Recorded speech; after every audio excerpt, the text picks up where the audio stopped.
Is reviewing life insurance on your to-do list? Now's the perfect time to add it. A friend recently told me that securing life insurance sooner rather than later can help you lock in lower rates for years to come. So I bumped this up on my list and got it done. I called SelectQuote and couldn't believe how easy and affordable life insurance is. I'm 40 and got a $500,000 policy for $16 a month. My husband's also 40 and his $500,000 policy was only $18 a month. Plus, with SelectQuote's same-day coverage, there was no medical exam required, and we were covered by the time we hung up. Knowing I have this checked off my list feels amazing, but the peace of mind knowing my family is protected feels even better. Call SelectQuote at 1-800-778-9922. That's 1-800-778-9922. Or go to SelectQuote.com to get your free quote today. That's 1-800-778-9922. Details on example rate at SelectQuote.com.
As I went through school, one giant question loomed over me.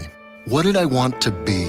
First, I had to decide what I wanted to make. I wanted to make more, so I became a teacher. Now I make learning a privilege, not a chore, and frustration a tool, not an obstacle. I make working hard seem easy, and giving up impossible. I'm a teacher. I make more. Find out how you can make more at teach.org. Make more. Teach. Brought to you by Teach and the Ad Council.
This is Indy Sports Ticket, 1430 AM, WXNT, AM, Indianapolis, WZPL, HD2, Greenfield, a Cumulus media station. Download the free app in the Google Play and App Store.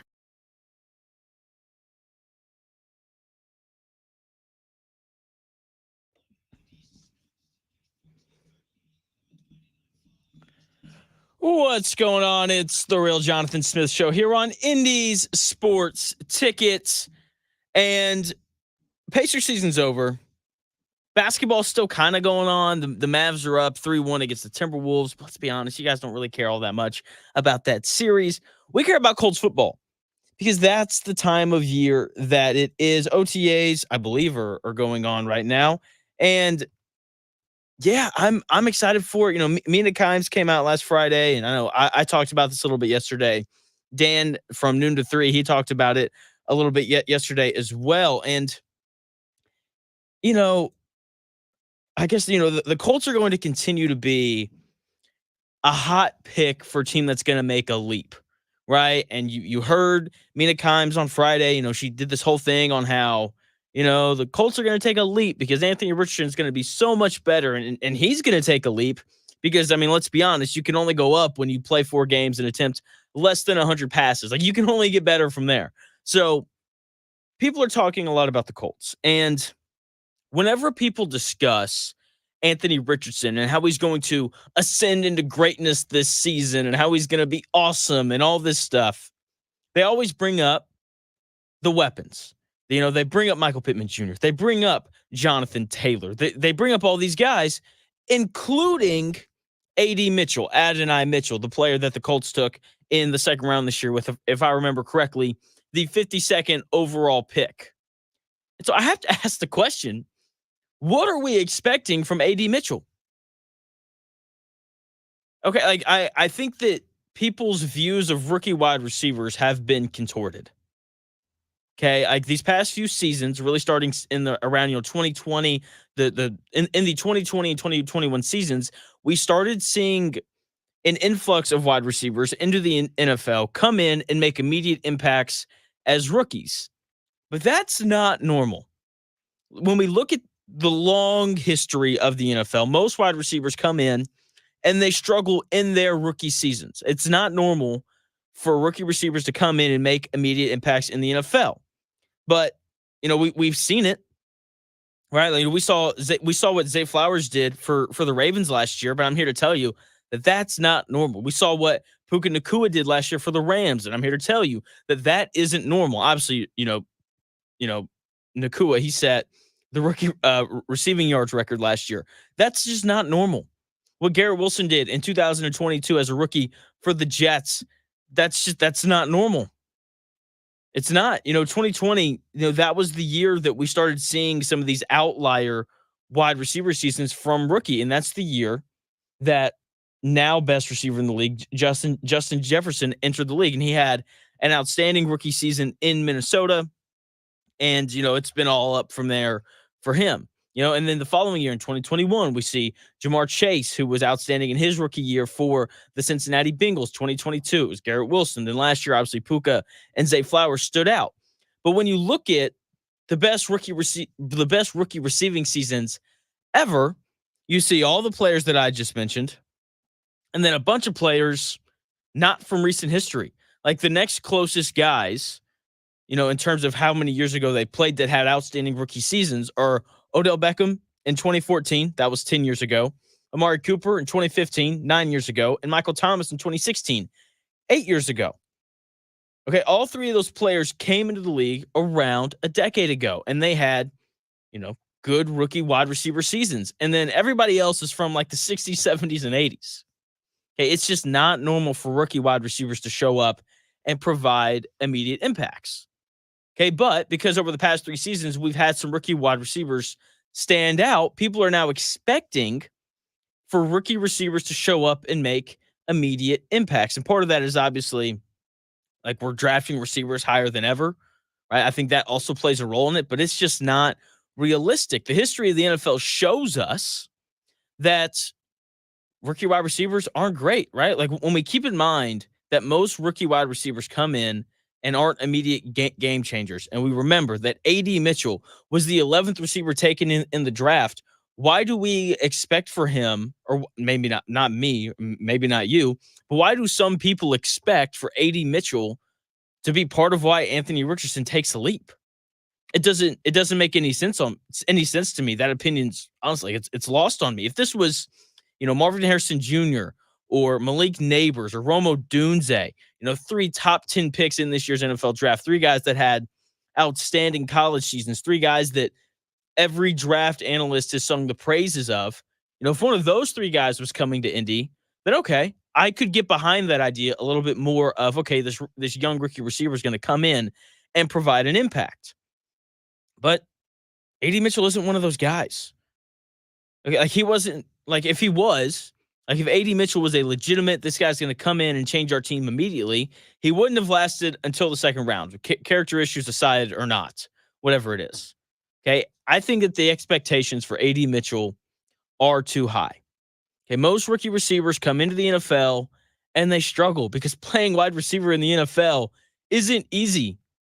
Okay. I think, AD Mitchell in the long run, things end up being, a good option for the Colts. He's going to end up being a good wide receiver for the Colts, but I don't think he's going to have some crazy rookie season. Okay, he'll probably struggle through, the first quarter of the season, right? Weeks 1, 2, 3, and 4. He'll be up and down. Maybe he makes a couple great plays here and there, but I don't expect him to be some consistent force in the Colts passing game because rookie receivers typically aren't that. Okay, if the Colts expected for him to come in and be this great immediately, then why extend Michael Pittman Jr.? Isn't that I think that's part of why the Colts extended Michael Pittman Jr. because they know that rookie receivers aren't exactly the most reliable thing in the world. Just go back, I think it was 3 or 4 years ago now to the Tennessee Titans. They move off of A.J. Brown and they draft a rookie wide receiver in Treylon Burks in the first round because they thought that he would be able to supply that production that A.J. Brown did. And they were wrong because rookie receivers aren't always a sure thing. And there's an adjustment period. Okay. And when we look at the first, 4 or 5 weeks of the Colts season, they play good defenses those first 4 weeks. They play the Texans, they play the Packers, the Bears, and the Steelers. All 4 of those teams should be solid on the defensive side of the ball. Obviously, the Texans, they have really good corners already. DeMeco Ryans is one of the better defensive-minded coaches in the NFL. The Packers have a lot of talent on defense. The Bears, led by Matt Eberflus, they're going to be good defensively. They figured things out later in the season. And, of course, the Steelers, it's the Steelers. It's the, maybe it's not the Steel Curtain Steelers, but it's still Mike Tomlin, still Pittsburgh. They're going to be good defensively. And because of that, I don't expect for AD Mitchell to come in, weeks 1, 2, 3, and 4 and drastically change the Colts offense. I expect for Adonai Mitchell, AD Mitchell, whatever you want to call him, to have a slow start to the season. Okay. And if he's the prospect that everyone keeps telling me that he is, if he's the prospect that, is supposed to be great, right? Because that's what everybody says. Everybody says that the Colts got a steal because they got AD Mitchell in the second round. If he's that kind of prospect, then I think over the course of the year, he will figure things out, but it won't really click until later in the season. Okay, I don't play fantasy football anymore for a couple of different reasons, and there's a whole rant in there on how stupid fantasy football is and how, as a radio guy who has opinions on things, it drives me crazy. I might get into that, probably not, but if I still played fantasy football, I wouldn't draft AD Mitchell. I wouldn't, because he's not going to be some transcendent rookie wide receiver. He's not going to have some crazy season where, I don't think he's going to lead rookie receivers in any category. I don't think he's going to lead the rookie receivers in receptions or yards or touchdowns or anything like that. In the way that people talk about him, and the way that people talk about this Colts offense, and the way that they talk about Anthony Richardson, you would just expect for him to be amazing immediately. And that's not going to happen. I expect him to produce very little in the first 4 weeks of the season. Okay, so, if you play fantasy football or whatever, don't draft AD Mitchell. Wait till somebody waives him after, week 5, and then go get him, because I think that that's when things will start to kind of click for him, and he'll just be a better player because, he's a rookie. And playing receiver in the NFL is hard because, when you look at college offenses and just the routes that they run, it's completely different. Okay, look, if you want to play receiver in college, can you run a go route? Can you run a post? Can you run a curl? Can you run a dig? Can you run an out route? That's a lot of what college offenses are, and a slant, obviously. That's what a lot of it is, and then you show up in the NFL and things are just way more complex. I think that whenever we think about the leap and how smart you have to be, we think a lot about quarterbacks, right? Because NFL defenses are more complex and things of that nature. But I think the same thing goes for receivers, right? Because obviously you're playing against better corners. You're seeing more man coverage, because that's the thing. The NFL, they play way more man than college football, because in college football, a lot of teams just don't have the talent at corner to actually defend some of these better receivers. So you see more zone, whereas like in the NFL, you see more man. So you have to learn, new release packages and things that I'm too dumb to really understand.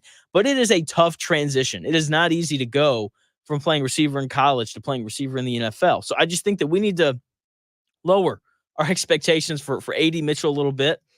This offense for the Colts is going to be heavily about Michael Pittman Jr., Josh Downs, and Jonathan Taylor, because those guys have been around. Josh Downs had a very successful rookie season last year. Michael Pittman Jr. is coming off the best year of his career. Jonathan Taylor's should be healthy. This is a guy who's won Offensive Player of the Year. I'll be honest, I'm not the biggest Jonathan Taylor fan. I may get crucified for saying that. I think he's a tad bit overrated, but nonetheless, like, you can be overrated and still be a good player. It's not me saying that Jonathan Taylor's a bad player, just me saying that I don't think he's as good as what everybody else thinks. So we need to lower our expectations a little bit for AD Mitchell. I think it's going to take him some time to really get going and be the talented wide receiver that everyone is expecting for him to be. Very similar to Caitlin Clark.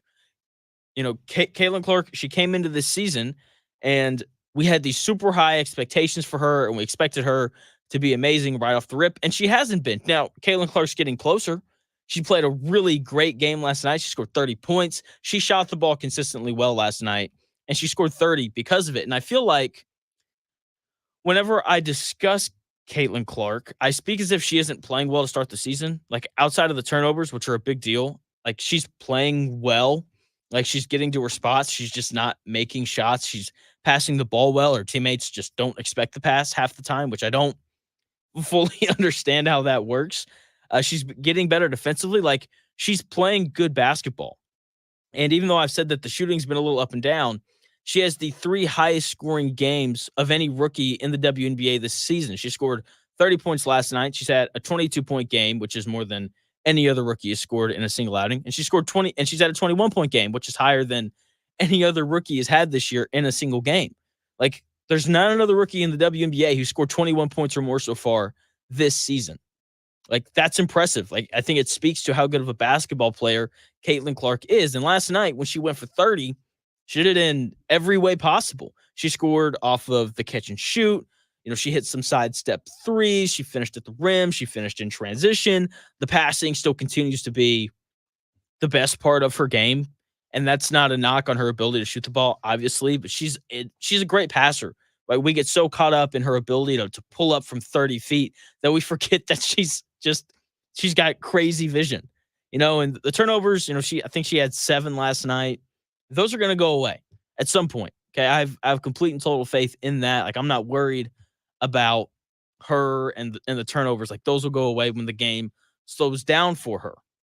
Right? Like, she's starting to have an impact on the defensive side of the ball as well. She had 3 blocks and 3 steals last night. When I watch her play, she's starting to be in the correct spot more defensively. Like, I'm a big believer in controlling what you can control in both life and in sports. And when you're playing basketball, like, you can't control how tall you are. You can't control your lateral quickness. You can't control, your length and how long your arms are. You can't control that. But with all that, like, you can still play a big role defensively if you were just in the right spot. Okay, like, you can control whether or not you're in the right spot. That's something that Tyrese Halliburton hasn't figured out yet in his NBA career, and the Pacers are about to pay him like $50 million a year coming soon. So Caitlin Clark is starting to figure the defensive side of the ball out. That's why she had 3 steals and 3 blocks last night. She was just where she was supposed to be. And that's really encouraging, because the best players in any sport, whether it's football, basketball, baseball, hockey, badminton, whatever, the best players in any sport have the ability to think through the game. And Caitlin Clark is clearly very smart. She has a high basketball IQ. She knows where to be. And you can see it with her passing ability. And you can see it with her growing positional awareness on the defensive end of the floor. She continues to get better every night. And I don't think you can ask for much more than that from a rookie. Okay, going back to AD Mitchell and even, Leatu Latu and whatever other rookie sees the field for the Colts this year. Like, if we look at them at week 1 and they get a little bit better every single week, I think as a fan, as a coach, as a player, as a teammate to those guys, You can't ask for much more. You just want to see young players develop over the course of a season, and we're seeing that from Caitlin Clark. Okay, and I think we saw it from the Pacers this year. Would have loved to have seen it from Jarris Walker, but Rick Carlisle decided just to not play him throughout the season. So, I'm sure he got better when he was playing for the Mad Ants, but hey, whatever. Speaking of the Pacers, Tony East, it's Wednesday. I keep forgetting today's Wednesday. I keep forgetting that today's Wednesday, which is, fine, whatever. But because it's Wednesday at 11:20, Tony East of Locked On Pacers, and he writes for a couple different websites as well. He's going to join me at 11:20 to talk Pacers. We'll probably talk a little bit of Indiana Fever too, because he also writes for the Indiana Fever. So we're going to cover, all of that. The Pacers had their exit meetings yesterday. There were some things in there. I went back and I listened to him. Pretty interesting stuff that I'm going to get into. The Timberwolves force a game 5 that happened last night. I'm probably going to touch on that a little bit as well. Have just an absolutely loaded show for you. Can't wait to get to all of it. When we come back here in about 4 minutes, I'm going to get into the Timberwolves and the Mavs. And there's just a glaring fact in this series that applies to the Pacers and really every other team in the NBA. I'm going to tell you what that is when we come back here in about 4 minutes.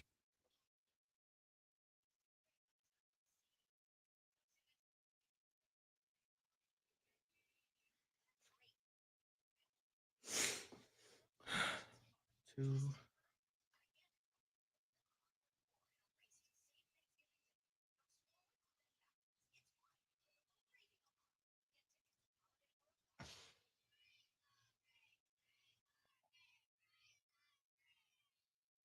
Investing involves risk, including possible loss of principal. Income may be subject to state, local, or federal alternative minimum tax. The stock market dropped by over Inflation the Federal continues to Reserve be a raised challenge interest for rates. Let's face it, investing can feel pretty scary and overwhelming these days, especially if you're retired or close to retirement, which is why you should consider investing in municipal bonds from Henny and Walsh. Municipal bonds can provide a source of federally tax-free retirement income, plus an investment in municipal bonds is an investment in America. Municipal bonds help finance major civil projects across the country, like the Golden Gate Bridge and Hoover Dam, as well as local roads, bridges, and schools. Call 1-800-761-9761 right now for our informative free bond guide and learn how you can earn tax-free retirement income while investing in America's future. Just dial 1-800-761-9761 for the free Henny and Walsh bond guide. There's no cost and no obligation. 1-800-761-9761. Henny and Walsh Inc., member of FINRA and SIPC.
Vision loss is not something that you feel until it happens. Most people lose their vision from diseases like macular degeneration and glaucoma, not at birth. 3 million Americans have glaucoma, and half don't even know it. 11 million people in the United States have macular degeneration. So many eye disorders can be treated if caught early. Make a plan today to get your eyes checked. Visit brightfocus.org to learn more.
Unadulterated sports talk with unfiltered takes. It's the Real Jonathan Smith Show on Indy Sports Tickets, 1430 AM and 99.5 HD2. What's going on? It's the Real Jonathan Smith Show here on Indy's Sports Tickets. Last night, if you've been listening to the show, then you know exactly what I did last night. I sat down on my couch and I watched Game 4 of the Mavs and the Timberwolves. The Timberwolves were able to do what the Pacers couldn't. They were able to force a Game 5, which wasn't entirely surprising when you watch and when you've kind of watched that series. Because, I've watched every minute of that series. I've watched darn near every minute of the playoffs in general. And it's not hard to understand why the Mavericks have won 3 or 4 games and why the Timberwolves won last night. The one game last night that the Timberwolves won, they flipped the script. Okay, that entire series has been about stars. Kyrie Irving and Luka Doncic have outplayed Anthony Edwards and Karl Anthony Towns in 3 out of the 4 games. And those are the 3 games that the Mavericks have won.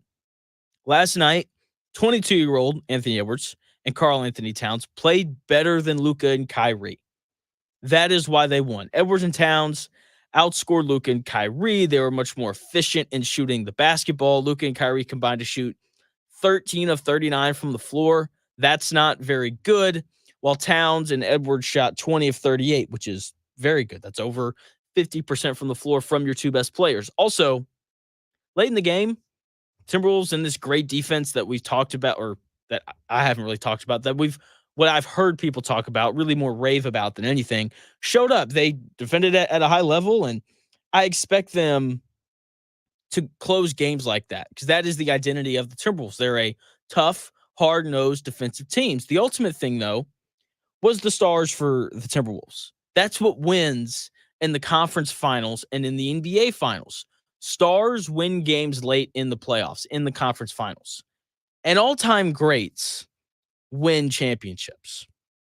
So, look, nerd, historian, whatever words you want to use, I'm going to go nerd because just ask my wife. We'll be walking around the mall or whatever, and, she'll point out some store or whatever. I'm like, oh, that reminds me of this player and how, and that's just, I'm a nerd. It's fine. It's a good thing for given what I do. So when you go back to the year 2000 and we look at every team that has won an NBA title from the year 2000 up until present day, only one team has won an NBA championship without an all-time great. And when I say all-time great, I mean like fringe top 20 player of all time without an all-time great on their team. And that was the 2004 Detroit Pistons.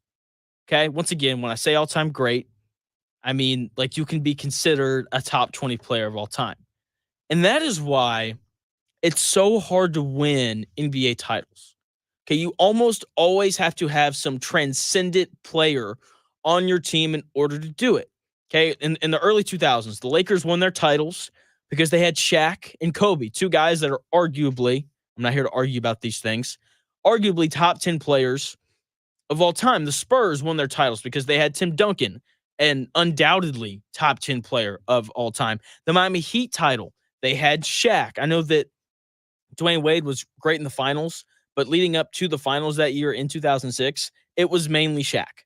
Okay, and then the Mavs couldn't guard Dwayne Wade, and he had the series of his life. He was great, and that's why they won. But Shaq also played a magnificent role in that series. When we get a little bit later into the 2000s, 2008, 2009, 2010, obviously you had the Lakers and Kobe, but the title that the Celtics won, they had Kevin Garnett when they won their title. When the Cavs and the Heat won their titles, they had LeBron James, a top 3 player of all times. The Warriors had Steph Curry for all of their titles, and they had Kevin Durant for some of them as well. More recently, the Bucks had Giannis Antetokounmpo, who could wind up being around a top 20 player of all time. And the Nuggets had Nikola Jokic, who's going to be a top 20 player of all time. When we look at the Mavericks in 2011, they had Dirk Nowitzki.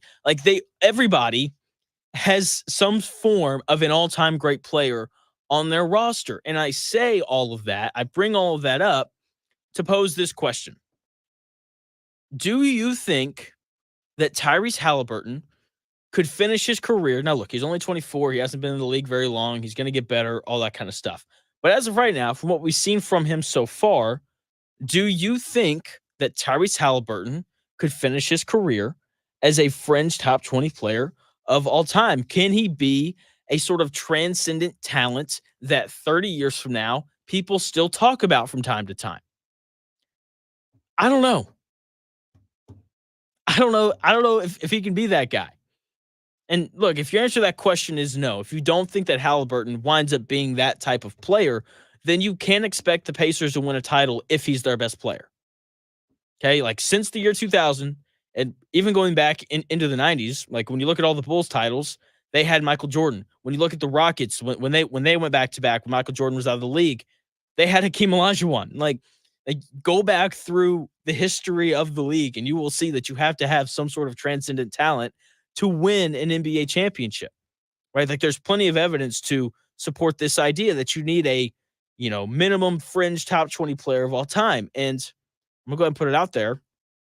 I don't think Halliburton will ever reach that level. I think he's going to be a good player. I think, he's going to have seasons where he's a top 10 player in the league. He's going to have seasons where he makes all NBA like he did this year. And look, I don't, I hope I'm wrong in saying that, but I also don't think that Siakam's going to reach that level either, which is, obviously a much safer take to make given that Siakam is 31, I believe, instead of 24. And the thing with Halliburton, and the reason why I'm hesitant to say that he could wind up being, a fringe top 20 player of all time or better, is because he's just not a great scorer. He's not a great scorer. He's a capable scorer, but he doesn't have that scorer's mentality and I think that holds him up sometimes. Okay, for the most part, I think it's a good thing that he's such a willing passer, right? Players that are involved in, stars and role players, when they're involved on the offensive end, they're usually more willing to play defense, right? That's just kind of the way that guys are. Okay, so Halliburton's passing elevates his team on both ends of the floor. Okay, he consistently, generates good looks for his teammates, but he doesn't call his own number enough. He doesn't call his own number enough. Okay, like we saw it in the playoffs, late in games. Like there were some games in there where he just didn't take any shots. He was too passive. And I think that's who he is naturally. Like he's a natural pass first kind of player, but his lack of willingness to be selfish, because I think it's okay for stars and the best player on a team to be selfish sometimes. He lacks the willingness to be selfish. And when the Pacers need him to be selfish and the Pacers need him to get to the rim and score or to hit a step back three, it's like there's an issue there because he doesn't do it often enough. And that's the thing that's going to hold him back from being a transcendent type of player. And I think it's going to hold this Pacers team back. Like we saw it in the playoffs. He had games where in the final, 3 minutes, he wouldn't take a shot. And, players they're going to head into the offseason and they're going to work on their game. Okay. Like that's what we expect them to do. They're probably having their exit meetings either yesterday or today. And, they'll sit down with Coach Carlisle and the rest of his staff and, and Kevin Pritchard and these guys, and they'll be like, hey, you need to work on these areas of your game. And then the players should say, okay. And then you'll probably take a couple weeks off, go on vacation, let your body rest and recover and all those things. And then they should then begin to work on their game.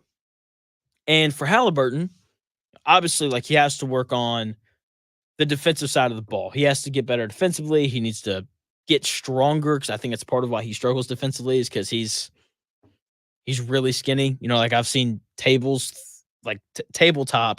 thicker than Tyrese Halliburton, okay? Like he has to get stronger. He has to improve defensively and all those things. But offensively, there's not too much for him to improve on when we look at his offensive game because he's a really good offensive player. So what I think he should do is he should go back and he should watch film. That's what he should. He should go back, he should watch film, and he should look to identify the moments in games that the Pacers need him to go and get a bucket. Okay, for his offensive game, like that's the next step that he needs to take. He needs to have this situational awareness of, okay, none of the role players are making shots. I need to step up and go get a bucket for myself, which is something that he's capable of doing. He finishes around the rim at a high level. He has a good mid-range game that he should use more. It's something I'm going to continue to say because, they say that the mid-range game is dead, but I've been watching the Dallas Mavericks play basketball, and part of why they've beaten the Minnesota Timberwolves is because Kyrie Irving and Luka Doncic can hit a 16-foot jump shot whenever they need to. It's still an important part of the game. So Halliburton, if you're listening, you probably are. Please use that part of your game more, right? Because he finishes at the rim at a high level. The mid-range game is good, and he's an excellent three-point shooter. So the next step for his game is just knowing and acknowledging when he needs to be a little bit more selfish, right? I think that's something that every great player that is a very good passer and a willing passer has to learn how to do. I think we had to see, we watched LeBron James kind of go through that early in his career. He took some crap for not taking, the big shots late in games. Instead, he would make, the right basketball play, which, we can debate about that another time, but it's the same thing with great point guards. When we look at the best point guards in the history of basketball, they all have that kind of sixth sense of, okay, we're reeling a little bit. Let me go score here. Okay, like Isaiah Thomas had that. Steve Nash had that. John Stockton had that. And you can just continue the list of past first point guards that were great. Like they all had this ability and they had the sixth sense in knowing when they needed to go and get a bucket that their team needed. Okay, that's what makes those players so great. They had a feel for when they needed to be more aggressive and score the ball. That's the thing that Halliburton really needs to develop. Because that's part of why I think the Pacers went and got Pascal Siakam, because Siakam he has a really good feel for that. I think we saw that throughout the playoffs. That's why the Pacers should offer him a max extension. Once again, I said a couple weeks ago that they shouldn't. I was wrong. He played 8 more playoff games and was awesome. I was wrong. It happens sometimes. So I think that's part of why the Pacers went and got Siakam, is because he's a guy who is capable of going and getting a bucket when the Pacers need it. He's also very conscious of, I need to go score right now because Nemhard's not hitting shots. Ben Shepherd's missing shots in the corner, and we're reeling a little bit. I need to go and get to the rim and score or get to the free throw line or something of that nature. I think that's part of why the Pacers went and got him in this Pacers offense, which was already great, which already posted the second highest offensive rating in the NBA this last season. They can take another step up if and when, because I do think that this is an adjustment that Halliburton will make, if and when Tyrese Halliburton figures out when to kind of be a little more assertive in terms of scoring the basketball. Okay, it's been very well established, and it's been documented by me that this Pacers offense is at its best when Halliburton gets 2 feet in the paint. Because he's able to drive and kick, and sometimes he finishes at the rim, but there are also moments like in game 7 against the Knicks in the first quarter, he drives to the rim, he has an open layup, but he doesn't take it. He kicks it out instead. And that has to change as well. He needs to look to score a little bit more because he has these stretches and phases where he looks to pass. So offensively, that's his next step. If he can do that, then maybe he becomes a transcendent player that's good enough to lead a team to a championship. But until he takes that step, he's not going to be that. He's not. Right? That's why they brought in Pascal Siakam, a guy who is capable of going and getting a bucket when the Pacers need it. And the Pacers have been very vocal. They were very vocal yesterday in the importance of re-signing Siakam and bringing him back. I've got statements from Rick Carlisle and Tyrese Halliburton on the importance of Pascal Siakam coming up here in about 4 minutes.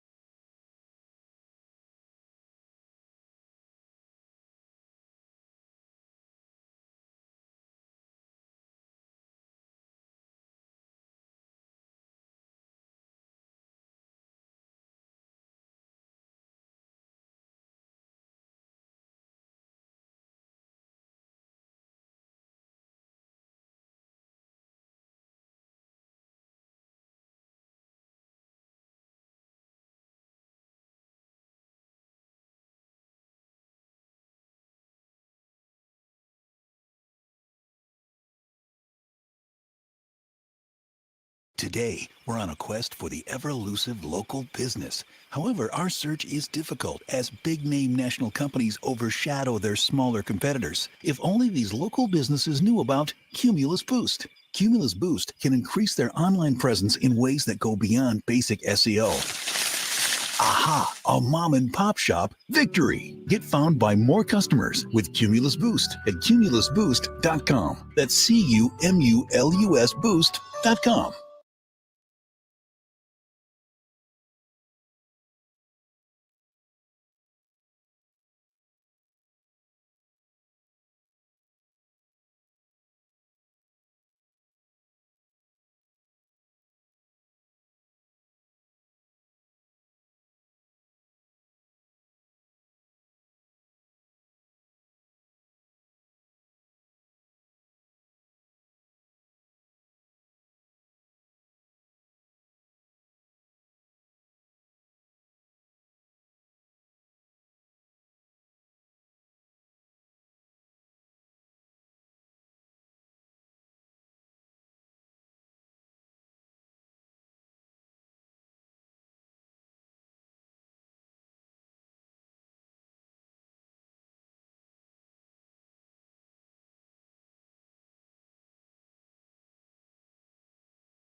Good morning, Uglyville! Every ugly doll is unique. I'm Moxie. Bubble. Wait. Those close to me call me Slick Doll. Which is not his name. And every child is too. They can be pretty lovable. That's why when you travel, you should make sure your child is in the right seat for their age and size. That sounds pretty great to me. Keep them safe by visiting nhtsa.gov/the right seat. Isn't that right, gibberish cat? Brought to you by the National Highway Traffic Safety Administration and the Ad Council.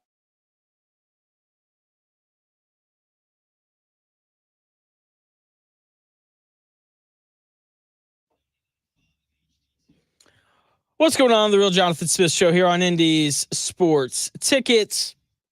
Pacers clearly want Pascal Siakam back, and they should want Pascal Siakam back because he played a large role in why this team made it to the Eastern Conference Finals. He played a large role in why this team didn't make the play-in, but rather they were a 6th seed and they were able to avoid the play-in entirely, which is, obviously a big deal. And like these guys, by guys, I mean Carlisle, Halliburton, and the rest of this team, like they clearly want Pascal Siakam to come back.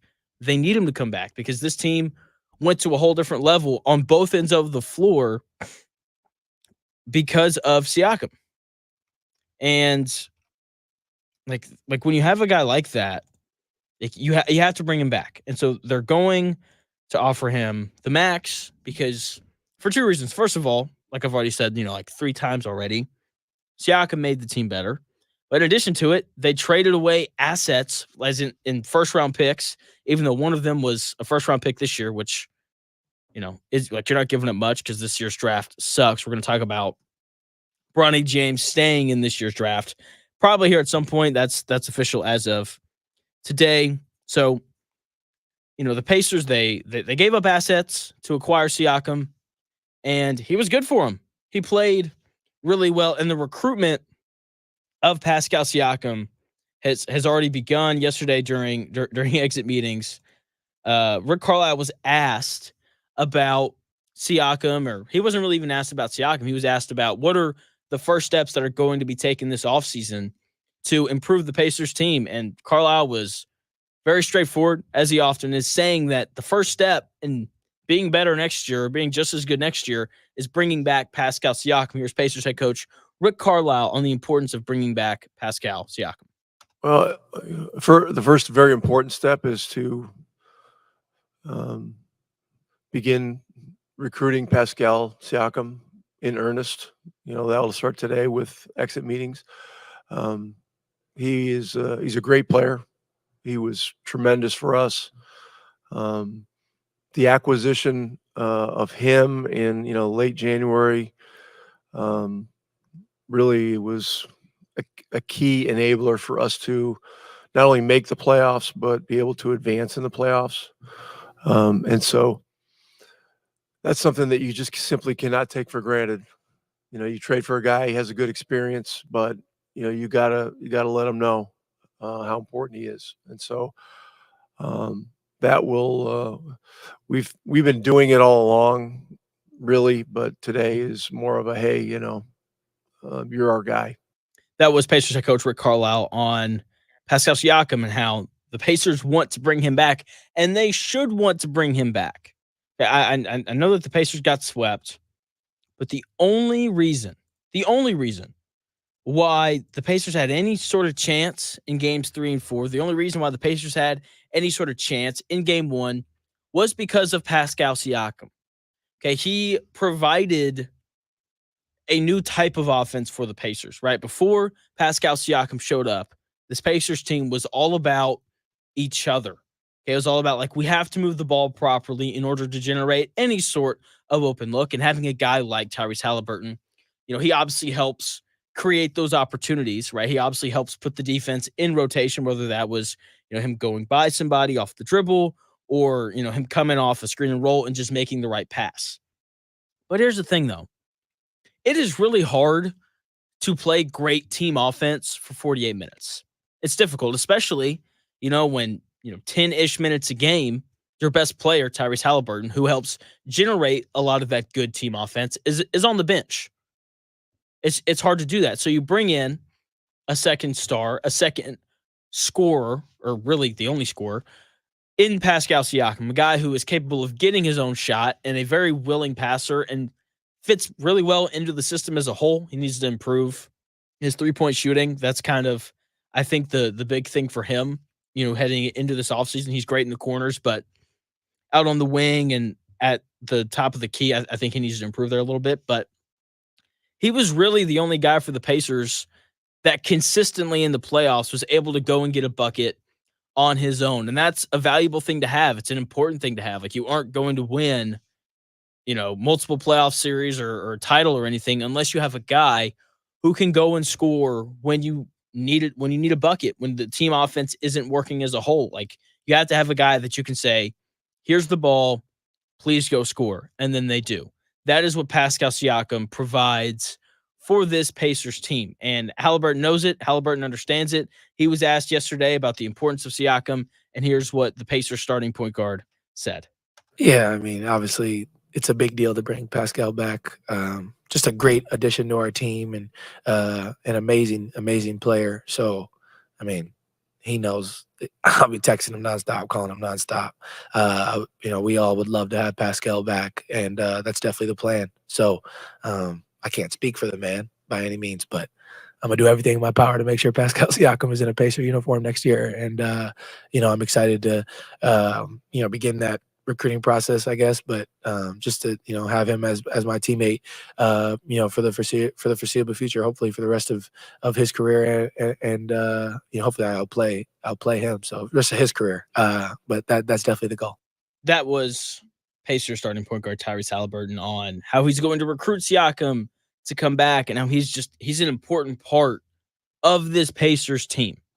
Okay, and look, I think there's a high probability that Pascal Siakam's in a Pacers uniform next year because the Pacers don't make the trade for him unless they feel like he will re-sign with them. Okay, and look, he played a big role for this team in the regular season when he showed up. I've talked a lot about the offensive side of the ball. Now, Pascal Siakam elevated the offense because he's a true one-on-one scorer who can just go and score against anybody not named OG Anunoby, I guess. And so, like, he elevated the offense, but he also elevated the defense. The defense for the Pacers improved pretty dramatically once he showed up. And part of that is just because guys were able to play in their proper positions. Like Pascal Siakam played power forward. He defended other power forwards.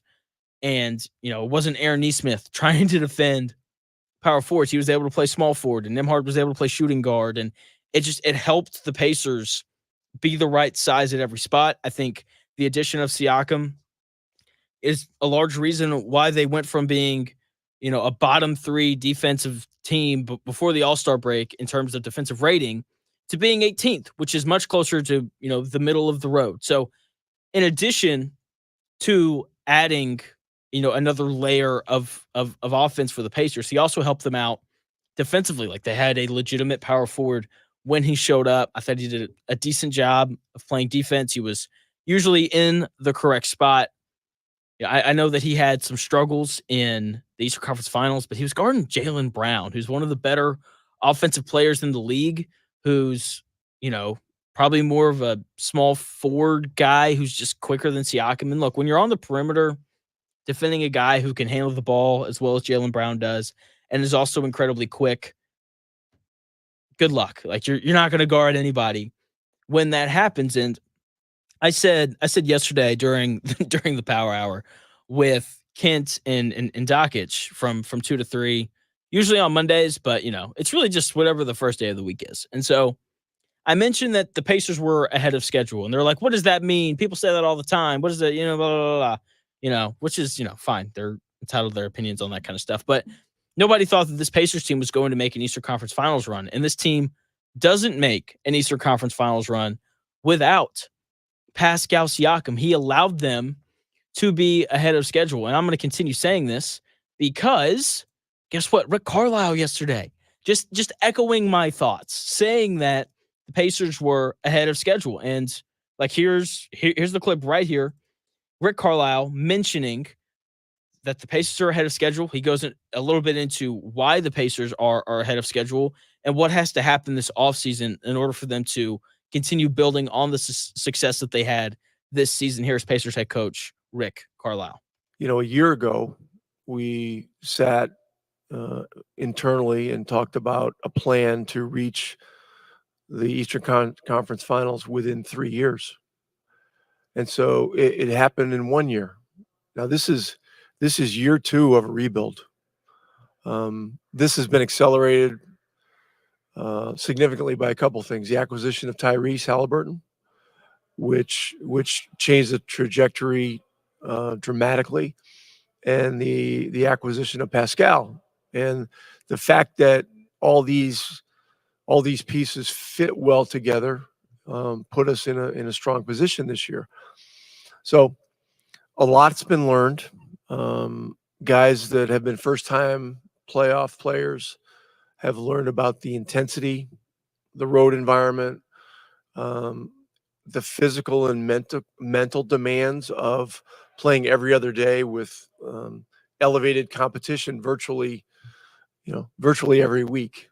And so a lot will be taken from that.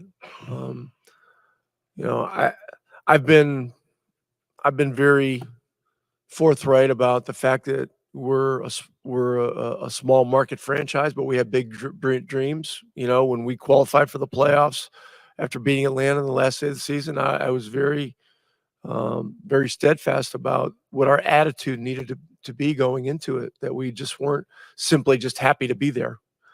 And it's important to be vigilant about those feelings.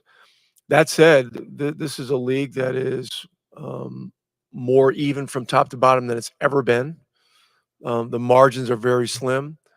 You go into a game 7 in New York City in Madison Square Garden, you've got to play at the highest possible level. And our guys did. I'm so proud of what they did that day and set an all-time playoff record for offensive efficiency. It was amazing. But those things don't guarantee anything the following year. So those experiences will give this team a tremendous amount of confidence going forward, but no guarantees. That was Pacers head coach Rick Carlisle with a very long response on how this team is ahead of schedule. He said that, he and the front office there, they sat down and they laid out a plan. And this was year one of the rebuild. And it was fast forwarded. They were able to, make the Eastern Conference Finals in, I guess we can call it in year one of this quote unquote rebuild because they acquired Tyrese Halliburton in a trade last year and because they acquired Pascal Siakam, right? Like two really good basketball players that have quickly elevated the success of this team. They fit really well together and they still have room to grow. But I think a lot of times when teams make the Eastern Conference Finals or they make, the NBA Finals, they're older teams that have developed, right? Like for the Celtics, like Jaylen Brown and Jason Tatum, like they're entering their primes. They're both, around 27. Once you hit that age, you don't really get better. You just kind of are who you are. So if they don't win it all this year, their question is going to be, okay, like who do we trade? What do we need to do to improve the roster? Because these guys aren't getting any better. Meanwhile, when we look at the Pacers, that's not the case. Like there is room for, like there's room for Miles Turner to get better. There's room for Tyrese Halliburton to get better. There's room for Aaron Nesmith and Andrew Nembhard and really every guy that played big minutes in the playoffs for the Pacers, like except for guys, probably like McConnell and Siakam just because they're older. Like there's room for the rest of those guys to improve and to become better basketball players. And I think that's ultimately the most encouraging thing about this Pacers team. Like there's room for them to not only make trades, like if they need to move some pieces around for, cap space reasons, then like they can do that because they have young talent, but the young talent that they have should get better. They should, and here's the other thing. Benedict Mathurin, the number 6 overall pick 2 years ago, he's going to continue to get better. He wasn't even present for this playoff run by the Pacers. Like when he comes back next year, like what are they going to look like? Because this, like, he's a guy who projects well on both sides of the floor.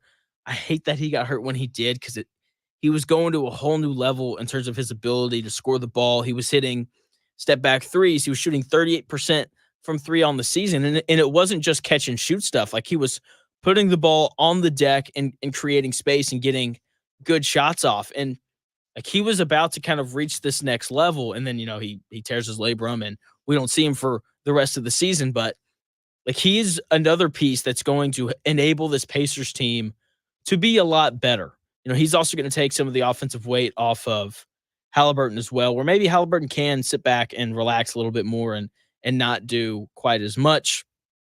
That's going to do it for the first hour because we have a second hour because the Real Jonathan Smith Show it's 2 hours long now, which is the best. There's like 70 something people watching on Twitter, which I appreciate. But if you want to be a part of the conversation and you want to join the YouTube chat, go over to YouTube, find us on Indie Sports Ticket, and you can comment and do all those sort of fun things. The YouTube chat is always a good time. So feel free to come over and do that. Coming up, top of the hour, I'm going to continue talking about the Pacers and how this team's going to continue to get better. Bronny James, he's staying in the draft, and Tony East set to come on at 11:20 to continue this Pacers conversation. So that's all coming up here in about 4.5 minutes.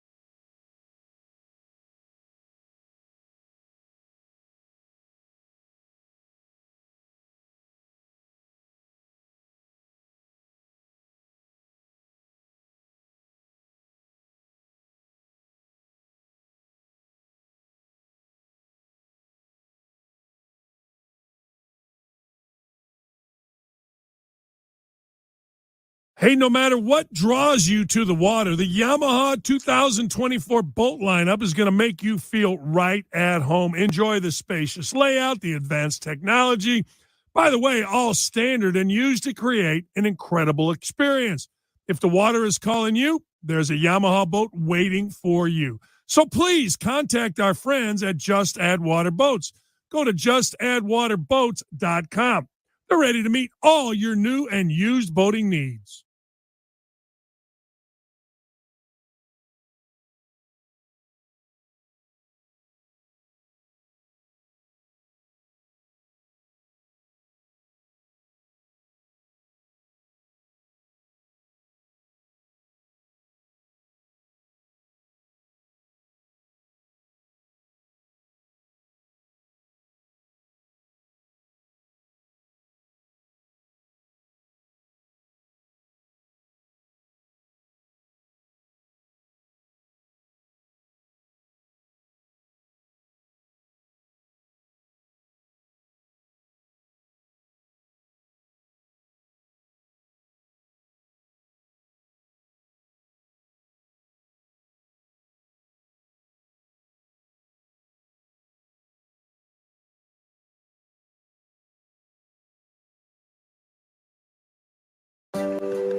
Life, it's full of moments, from first steps to first loves, moments that make life special.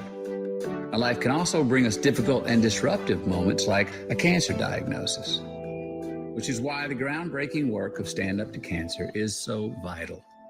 They know the problem of cancer won't be solved by one doctor, one lab, or one hospital. It takes collaboration. That's why Stand Up to Cancer brings together top minds from different fields to find new and better treatments so patients can thrive.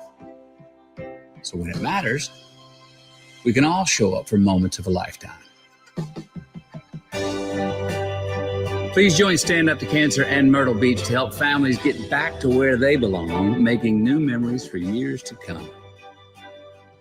Please go to standuptocancer.org to see how you can join the mission.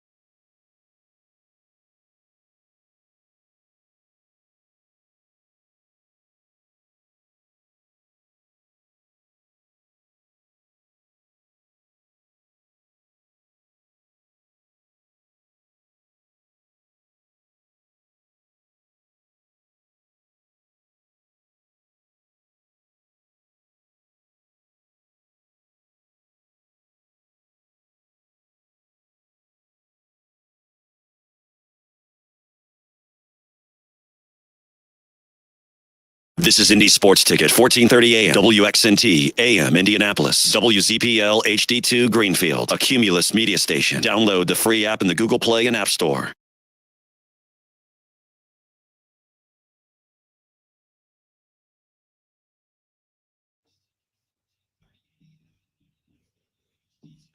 What's going on? It's the Real Jonathan Smith Show here on Indy's Sports Ticket, where I continue to wrap up part of the Pacers season, try and approach it with an optimistic point of view, because who wants to be negative for the entire offseason? Not me. I want to talk about things from a much more positive standpoint, because the Pacers overachieved. Rick Carlisle came out yesterday in his exit interview with the media and said that they're ahead of schedule. You know, they had a 3-year rebuild plan to, make the Eastern Conference Finals, and boom, year one, they did it, in large part because of the trade for Tyrese Halliburton last year and because of the trade for Pascal Siakam this year, who the Pacers need to bring back. And this Pacers team is going to continue to get better, okay, because this is a young team with plenty of dudes that are still going to be able to grow and improve organically. And Halliburton, he was talking yesterday, and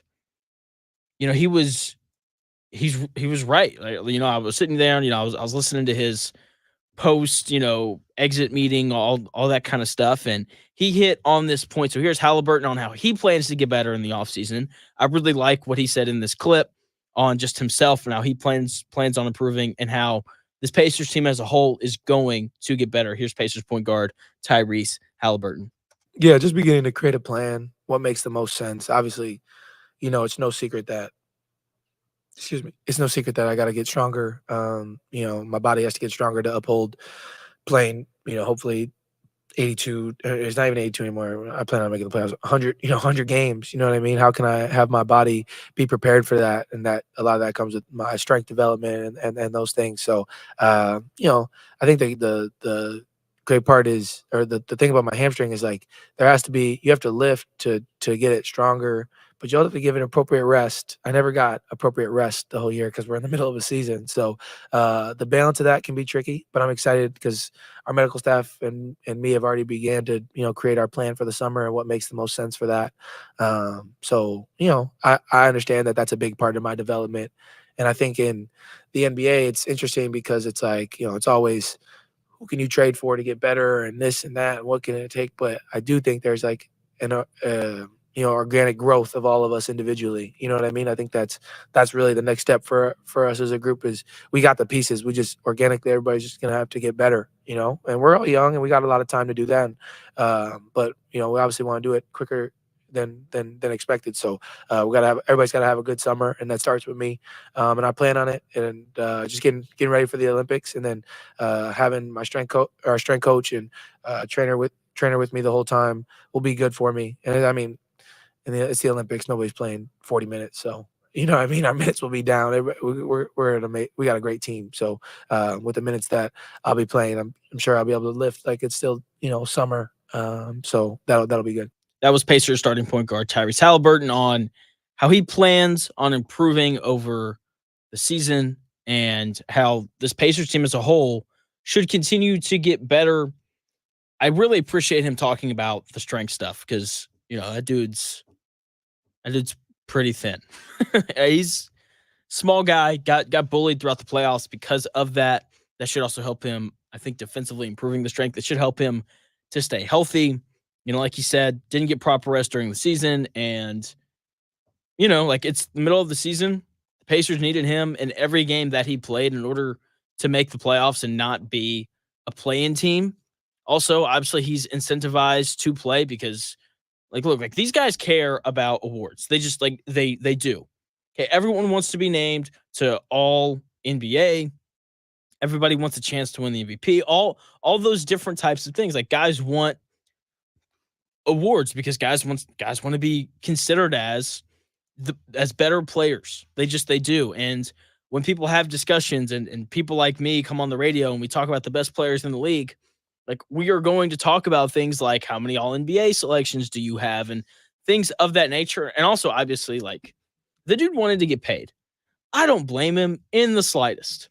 Okay. If somebody came to me and they're like, hey, you have to, do this and we'll pay you, an extra $10 million a year or whatever it was. Yeah, I'm probably going to do everything in my power to do that thing. So I don't blame Halliburton at all for pushing the hamstring injury to being able to play because look, man, that's an insane amount of money. And I don't know anybody who would look at that and be like, nah, I'm good. Let me rest up a little bit. We'll be okay. Let me just not make an additional, $10 million a year or whatever it was. And, so I don't blame him in the slightest on that. I think every player in the league would have done what he did.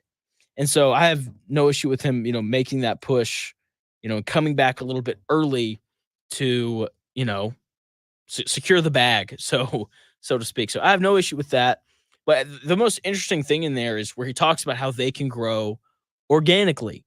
And he's right. The Timberwolves are in a similar boat, looking in the Western Conference, they're going to come back and Anthony Edwards is going to be better. McDaniels will probably continue to improve. Nickeil Alexander-Walker and a bunch of their younger players are going to continue to improve, just like the Pacers. Jarris Walker is hopefully going to come back a better player and actually be able to play some minutes during the playoffs. Benedict Mathern's going to come back a better player. Halliburton should come back a better player. Ben Shepherd should come back a better player. Andrew Nembhard should come back a better player. Like, we can just keep working our way down the list of these guys that play for the Pacers that are, younger than the age of 25, because that's when guys really improve. That's when you see guys make strides in their game, after, those first 3 or 4 seasons. And then once they turn 26, 27, the strides just aren't as great. We just don't see them make as many improvements. There might be slight improvements here and there, but for the most part, when players turn, 26, 27, 28, that's kind of when the development slows down a decent amount. So Pacers, they're going to be better next season. Now, at the same time, just because they're going to be better doesn't mean that they're a lock, to make the Eastern Conference Finals again, because everybody else is going to be better too. The Eastern Conference is definitely the weaker of the two conferences between the West and the East, but there's a lot of young talent in the East. There's a lot of talent in general. The Knicks will be back next year. They'll probably be healthier. They'll be better. I expect for them to take a swing on someone. I think that they go out and they try to get Mikal Bridges from the Nets. The Bucks should be better next year. If Giannis is healthy, that'll obviously impact, the Eastern Conference and the way that the playoffs goes. The Magic are going to be better. They're very similar to Indiana from this idea of just a lot of good young talent. So the Magic are going to be better.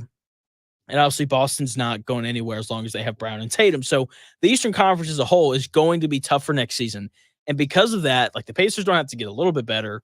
They got to get a lot better. And they might improve, by small margins, and that's fine. But I think as a whole, like, this Pacers team is going to be better next season. I think they're going to be better in the regular season, just because they have a guy in Pascal Siakam who can kind of help them score, or they should hopefully have a guy in Pascal Siakam. I don't think he's going to turn down that max extension, but I guess there's a world where he does. I don't think he will, though.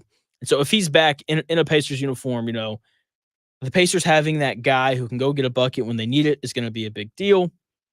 Hopefully they're better against teams that are under 500, because that was kind of the story with them. They go out and they beat the Bucks in 4 out of 5 games, and then they turn around and they lose to the Spurs, the Hornets, and the Nets. And that was an issue. I don't think that'll be as big of an issue this next season. I think that they've kind of learned the importance of every single game. And once again, this team's young.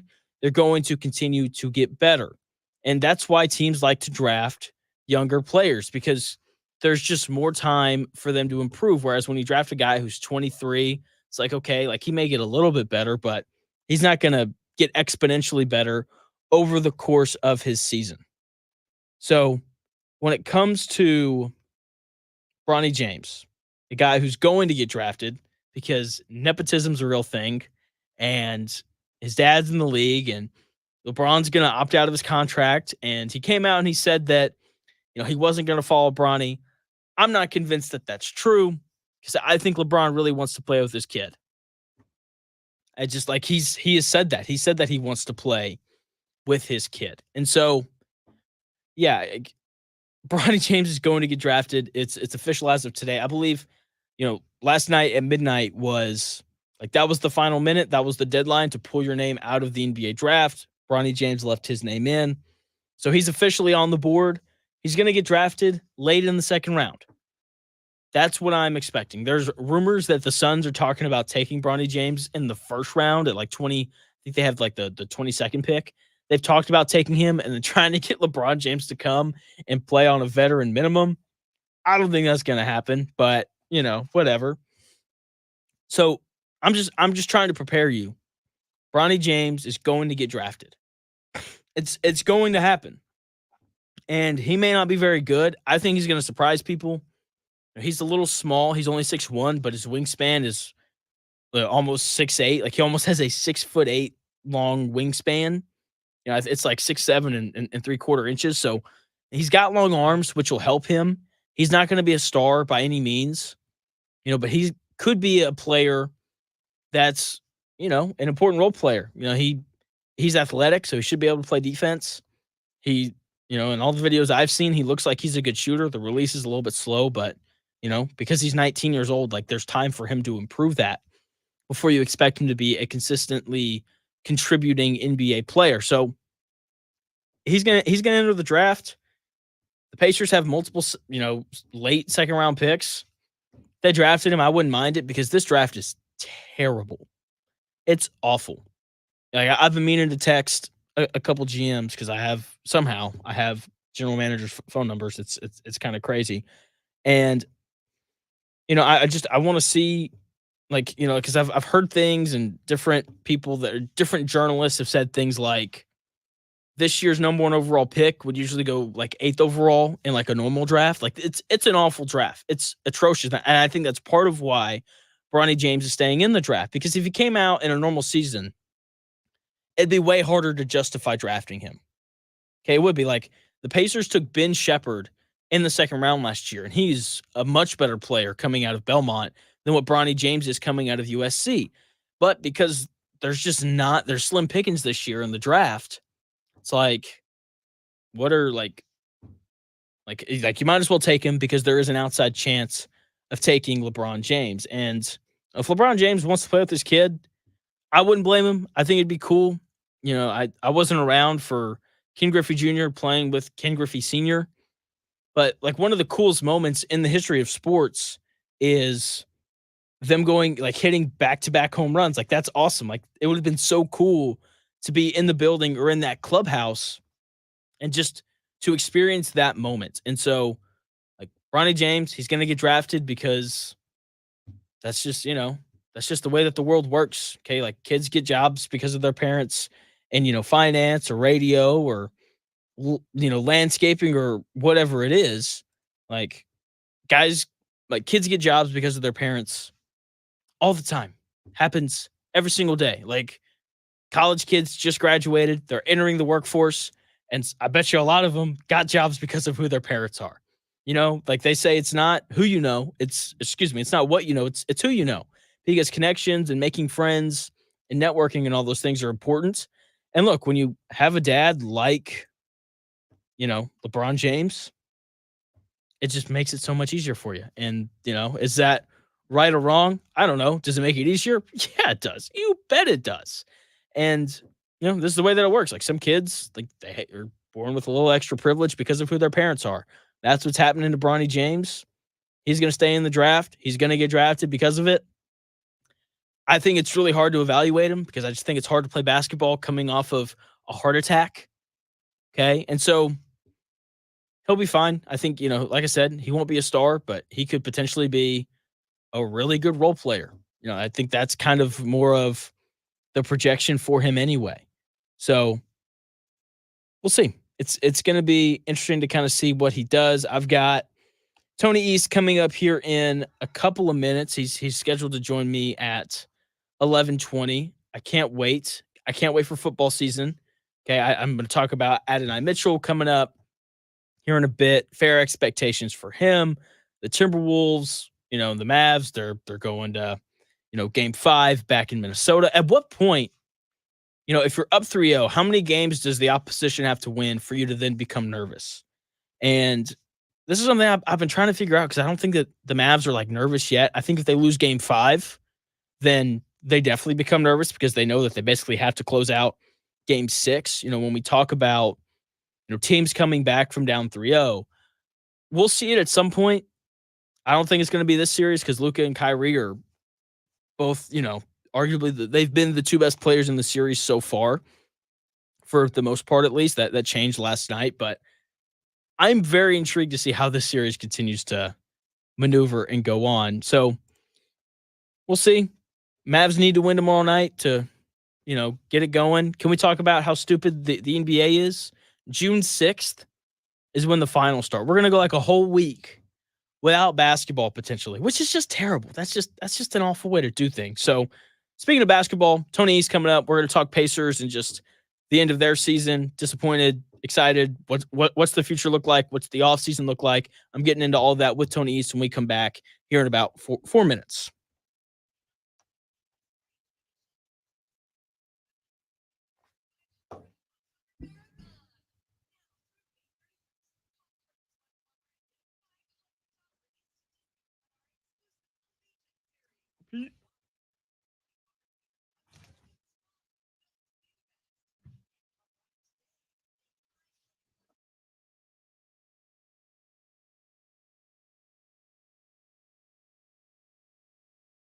Seasons change. Why not your tech? Upgrade now during the Dell Technologies Summer Sale event and save on select PCs like the XPS 16 powered by Intel Core processors. You'll be able to bring your most intensive projects to life with built-in AI, minimalistic design, immersive visuals, and cinematic audio. When you shop online at Dell.com/deals, you'll have access to exceptional tech and electronics plus free shipping on everything. Amazing prices await you for a limited time only at Dell.com/deals. That's Dell.com/deals.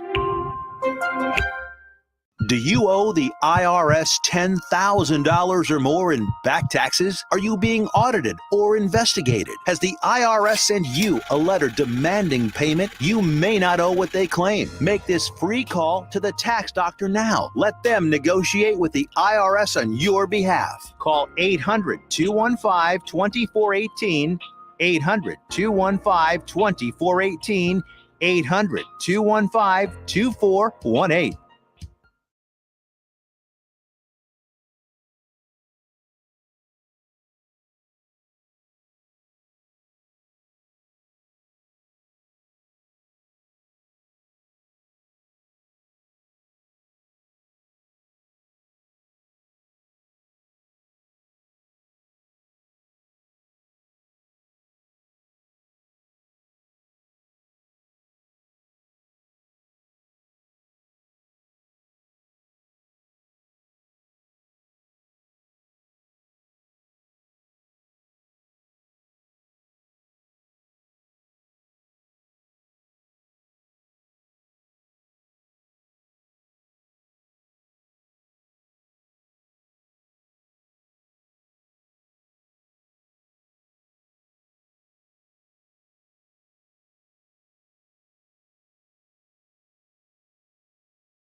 Hi, everyone. Al Roker here. As a guy with his own catchphrase, I appreciate that after 75 years, Smokey's only said, "Only you can prevent wildfires." but I'm filling in because there's a lot more to report.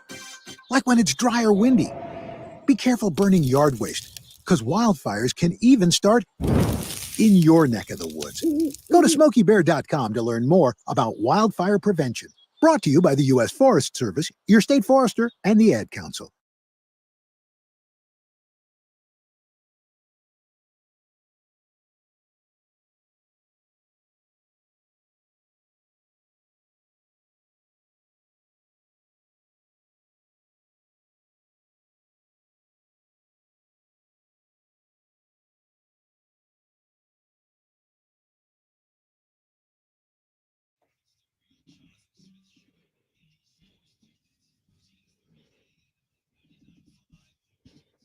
It's the Real Jonathan Smith Show here on Indy's Sports Ticket. Thanks for tuning in. No matter how you're listening, maybe you're listening on the Indy Sports Ticket app.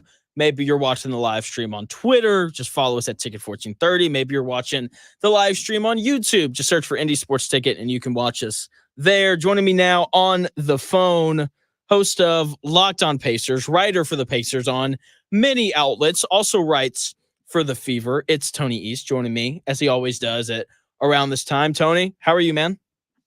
Hanging in there. One season ends, another immediately keeps going. So making the most of my time these days. To be fair, like you've got a pretty good pairing here. Like you're coming off of an Eastern Conference Finals run, and then you're moving into covering Caitlin Clark, the most exciting player in sports right now. You could probably argue.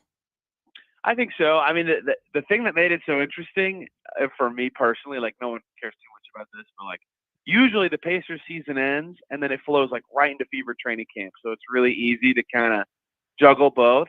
This year, that did not happen. They overlapped for the first time in like 5 years. And it happened when, like you said, the most popular athlete on the planet joined the Indiana Fever. So it became quite interesting to cover the Pacers at their peak of popularity in the last decade and the Fever at their peak of popularity ever. It was very interesting. Yeah, the whole thing, it's been interesting for me. Like look, for the first time in my life, I'm like watching WNBA games with like regularity. And I'm like, how do I balance this? Because I know people want me to talk about Clark, but at the same time, like Pacers are in the Eastern Conference Finals. Like, I definitely have to talk about that. So it's just an interesting balance. Obviously, it's a little more intense for you since you're actually going to these games. But, I mean, it'll slow down for you here a little bit now, especially since, like the Pacers are playing every other day and the WNBA, they don't do that. So hopefully things will slow down for you a little bit. And hopefully the Pacers will offer Siakam the max. I'm assuming that this is already a done deal. Do you have any sort of info on the Pacers and that Siakam max contract that's looming? Yeah, they said yesterday, Chad Buchanan said they weren't going to answer the question on the specific offer if it would be a max. I mean, to me, like you can't lose him, right? Like he was so good in the postseason, and it's better to have him even on an overpaid contract than to lose him. And so I don't even know if I would consider a max an overpay myself, although I get why other people are saying that. So I think that you just offer him the most you can and get it done, and maybe they'll try to negotiate or see what they can do in the recruiting front, right? The last couple of days about how that's the top priority of the offseason. Tyrese Halliburton said he's going to blow up his phone, make sure he's doing what he can to make sure Siakam stays. But I think that they should offer him whatever it takes to keep him because he's very good. And the difference between the Pacers going back to being a young, ascending, spunky team and being a potential conference finals contender, I mean, they have a piece to do that on their team, and they need to make sure they keep him. Yeah, I agree with you. I put my foot in my mouth after games 1 and 2 against the Knicks. Like the only 2 games that Siakam didn't play well, I was like, I don't know if I'd give him the max. And then the next 8 games or 9 games, right, he played outstanding basketball. And, he's a large part of why the Pacers made this Eastern Conference Finals run. He's a large part of why they were the 6th seed and not, the 7, 8, 9, or 10. So I'm with you. You have to bring him back. And the Eastern Conference is really weird. Like, there were obviously some injuries and that helped the Pacers get to the Eastern Conference Finals. The Eastern Conference has other young teams that are getting better like the Magic. So, for the Pacers going forward, what area this offseason do they need to look to improve in the most, do you think?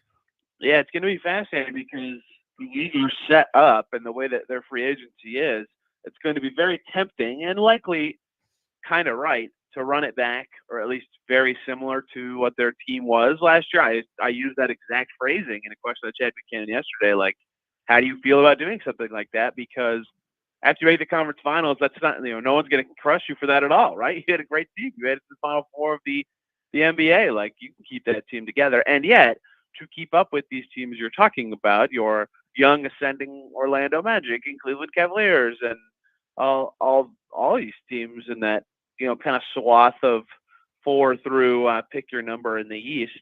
They got to get better, particularly on defense and on the glass, like the 2 things that we've been talking about all season, of course. But then again, in the playoffs and in the series against the best team in the NBA, those things shined as the reason the team lost, right? Like they couldn't get stops late in 2 of the games where they gave away a late lead. The rebounding crushed them in a pivotal game against the Knicks and was vital against the Celtics. Like it was wasn't it fitting? Like they probably weren't going to win game 4 anyway, but it was fitting that the Pacers season ended on a decent defensive possession that the Celtics just got an offensive rebound and took the game away, right? So it's kind of tough because, again, like if they keep Siakam, there's a chance their starting lineup's exactly the same. And then it's hard to get better at defense and rebounding without having a significant change in defensive identity. And if they do that, can they play the way they do in transition and all that? It's hard to say. So maybe they have to find a way to tweak their opening 5 with the resources they have. I don't know how they would do that and get better at defense and rebounding and not get worse, but that's the kind of the challenges they have to figure out with the available player pool, because those are clearly the areas that they would need to improve in to take the next step. And we know that Halliburton's on the team. Their offense is going to be fantastic. They've got to make their defense rise with it.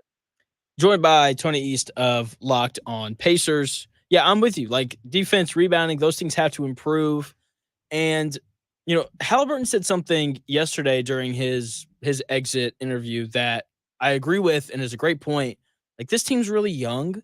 Like there's a bunch of guys that are under the age of 25 and they should get better over the course of the offseason, and they should come back better. And when I think about that, my mind immediately goes to Benedict Mathurin, a guy who has the potential to be a great two-way player. Where does he kind of fit into the Pacers' future plans and how they decide whether or not to bring back Obi Toppin and some of these other guys? Yeah, that's why the run it back. Ty said that's why the run it back idea would make sense, right? Because I think over half their rotations on like a rookie scale contract, right? Like in theory, all those players will just be better next year by how growth works for young players. And so if you think about how Mathurin fits into that, right? Like I was talking about that today on with somebody else. In the postseason specifically, to me, two of the three teams they played, he would have been very helpful against. Now, the conference finals specifically, probably not as much, but New York and Milwaukee would have been awesome to have, and they didn't have him at all. And so they have to think about now how he fits into their team that they know has a pretty high ceiling next year because he didn't play at all in the postseason. But this is where their offseason kind of gets tricky, right? Like if they want to insert Mathurin into the rotation and they keep Obi Toppin, that means Jarris Walker's not playing or Ben Shepherd's not playing. And that would be surprising, right? For one of the two guys, one who is just in the playoff rotation or one who's young, growing, and hopes to be there someday. And that doesn't even account for the other four roster spots on a team that aren't playing. So they just have a lot of young guys who have either earned minutes or are going to at some point expect to earn minutes. And so Mathurin's one of them. He is deserving of them right now. He's very good. So how they balance all that or how they decide to operate their summer with all that in mind is going to be really fascinating because they just had a playoff rotation that made the conference finals. Like in theory, they should want to keep all those guys, but how do they mix that with having two lottery picks who didn't even play in the postseason, right? Like that's a really challenging balance to strike. And Obi, Ben, and Jarris are big parts of all that. And that's kind of where I think you'll see their offseason defined, assuming they keep Pascal, is how they manage that kind of trio of guys. Yeah, I'm really intrigued to see what they do with those three guys because I'm excited about Jarris Walker. I thought he'd, maybe play a little bit. I thought he'd play more than what he did during the regular season. And then you get to the Eastern Conference Finals, and I'm sitting on my couch, and my thought process is, man, if only the Pacers had like a 6'8" wing defender, that'd be really helpful right now. And like they do, and Jarris Walker's supposed to be that guy. What do you think is the Pacers' expectation for him, not only in the offseason, but coming into next season? Is he a guy who they think can play like 15 minutes a game? Is he a potential starter? Like, what do you think his role is going to be next year? Or what do you think the Pacers want his role to be next year? I thought he would start this season, right? Like when they picked him, I thought he might be their starting four from day one. And that was before they got Obi, but like I thought he'd play a lot. And that kind of spoke to, I thought this would be more of a development year than they were good. So that's impressive that they were good given their ages, but I thought he'd play a lot more. And then in the playoffs, I didn't think he'd play because they were good and winning.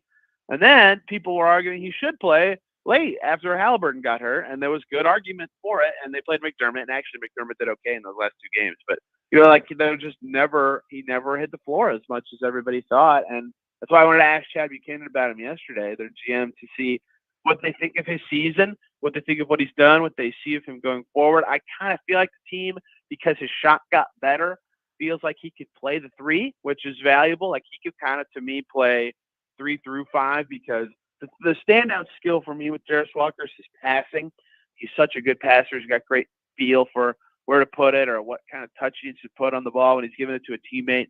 And he can create off the dribble a little bit, at least on the move, maybe not just like beating a guy in isolation right now. So those kind of things bode well for a perimeter player more so than someone at the 5. So I'll be curious what position specifically he plays more of next season between kind of the front of any of the front court spots. But I think that's kind of how they view him. The question is, how does it fit in on a team with Isaiah Jackson, Obi Toppin, Ben Shepherd? Right? Like what kind of minutes are available for someone like that? And can the Pacers afford to have kind of a clunkier second-year player learning and evolving next to their winning team? The answer should be yes, because they think he can be a defensive disruptor that they really need, which is why people were talking about him in the playoffs. But he wasn't that guy yet last year. Obviously, the hope is that he can be going forward.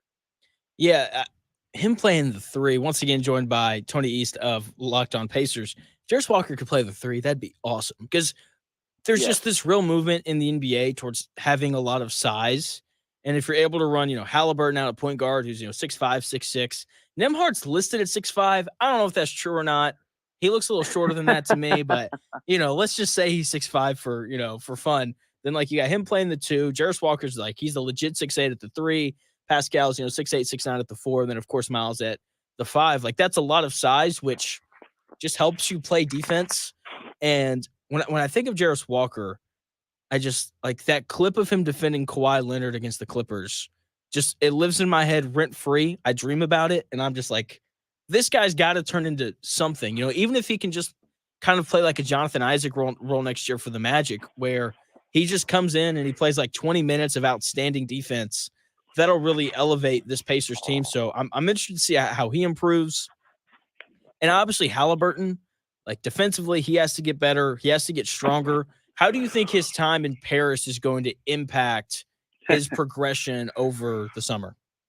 Yeah, FIBA play is totally different, right? And of course, that's the biggest step for him, right? That there's no doubt Halliburton's a top 5 offensive player in the NBA anymore, right? So now you got a guard. And hey, every series at some point that became how a game went, right? The Knicks finding Tyrese Halliburton on every possession, attacking him. The Celtics finding ways to post up Drew Holiday because Tyrese Halliburton is guarding him, right? Where they could hide him against the Bucks, which that did work out, but still, that became a thing. Every series was his defense and how the Pacers could get around it or still find ways to win possessions with him out there.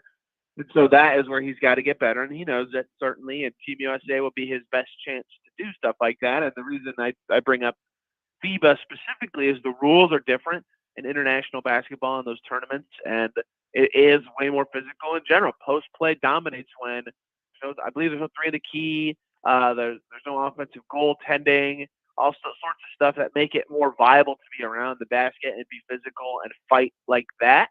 And so he's going to be a point guard, right? He's going to be away from the rim naturally in his manage too. But that game, I think, and it was last year too, you could see him the big thing that stood out for Halliburton defensively with Team USA is he had to learn to fight through screens a lot better because there's a lot of physicality and contact that he had to kind of work through in the World Cup last year. That's going to be the case again, I think, in these kind of physical Olympic games without the plan. And I don't know how much he'll be a part of the rotation or what his spot's going to be on that team. But that environment can be good for defensive growth just because it's so intense defensively and there's so much pride at stake that everyone's giving it their all. And if he can battle every possession defensively and take some strides forward just by playing in that setting, that'd be quite important for the Pacers. Do you think he's going to play a lot for that team? Because there's a lot of good players on the American team this year. It's crazy. Being the 12th guy on Team USA is not an insult at all. But he's I don't know what his minutes will look like. I need to refresh myself on the Olympic team specifically. But I think he'll be back end rotation. Maybe one of the guys who doesn't play as much, and that's fine.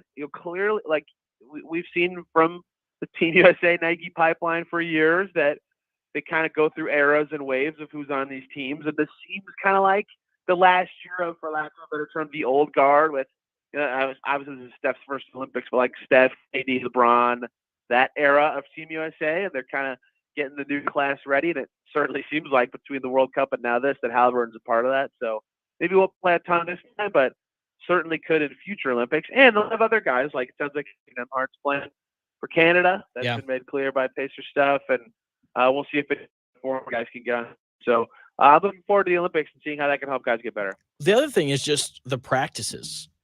Just practicing against those guys every day, you would think would help him become a better player. But, like you said, those guys are older, so we'll see how intense those practices are. What is – okay, I want to ask you about Clark of the Fever before I let you go. She's getting so much better. I've watched a fairly decent amount. I feel like every game, it feels like she's figuring out something new. Last night, she shot the ball really well for what felt like the first time, even though she's had a couple other 20-plus point games. What for you so far has been the most impressive part about watching her? Yeah, last night was her biggest stride forward in terms of getting into the paint. 15 free throw attempts, I believe, was what the number settled in against the Sparks in her first 30-point game. as a result of getting to the line that off. And her comfort level in so many things has gotten better in terms of like off-ball movement, and like she sees now where the patterns come within the Fever offense of like how she's going to get those setbacks off, or how she's going to find space to get threes up. Because the very first home game they play, I think she took 9 shots. Like the Liberty did a great job shutting her down, and she couldn't figure out how to get open. And when she got doubled, she wasn't really, it was her second game. Like the passes out of those weren't super crisp, and all of it's getting better. And the Fever take the ball back to her. So that comes to get to her and team allowing to put it effective. And that all came together last night. Sparks, what was it, 30 and 6 and 5 and 3 steals and 3 blocks? Like she had thing in that game. It was ridiculous how good she was. Now was 14 to 23 from 3, so the Fever got smoked on home floor, but played very well. And it's like the first 2 games of the season, the Fever smokes, just totally blown out by like 30 points. They've been a lot better in every game since. I think all of them but one have been very close, and they've only won once. So it sounds like I'm giving them credit for only winning once. I'm not trying to, but it's very. I only say that to say it's very clear how much progress they've made as a team since early in the season, and a lot of that is Clark becoming more comfortable and effective. Yeah, the passing from her, I think, has been the thing that's popped the most for me. Sensational, yeah. The turnovers are a little high, but I think that as she gets more comfortable and the game slows down, those will go away. Defensively, I think she's made some strides too. Teams picked on her pretty early. But last game, 3 steals, 3 blocks. I think she's just doing a better job of knowing where to be, because I think that's half the battle of playing defense is just being in the right spot. And from there, you can make plays on the ball and do those types of things. And as somebody who hadn't watched a minute of the Fever until this season, Kelsey Mitchell, man, she's a bucket. She's so good. Yeah.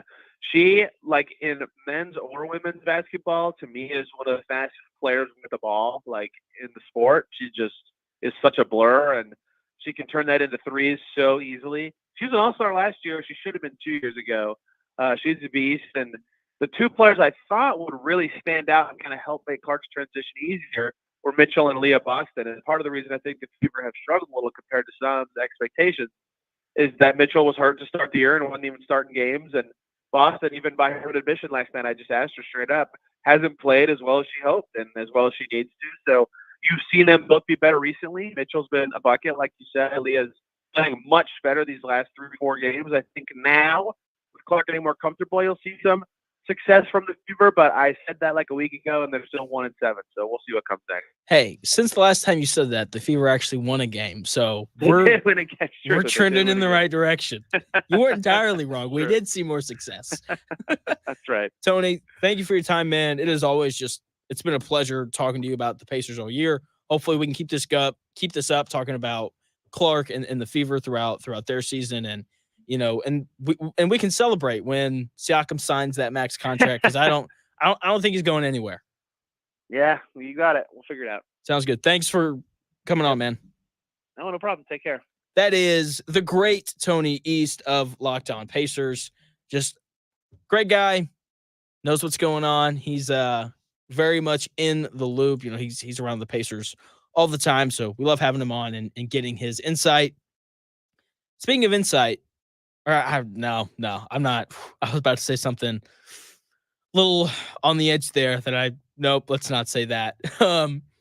Speaking of the offseason, because that's what the Pacers are headed into, I want to talk about the Colts, and I want expectations to be proper for this team, because when your expectations are too high for something, then no matter what happens, it's probably not going to be a good season. And if your expectations are too low, then you overreact. So I want to temper expectations a little bit, especially when it comes to AD Mitchell, Colts second-round pick, the wide receiver.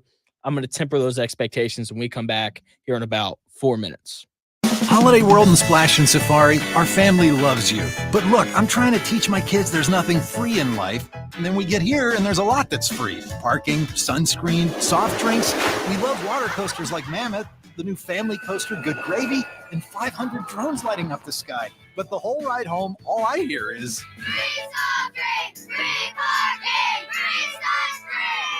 Okay, I guess some things in life are free. Get tickets today at holidayworld.com.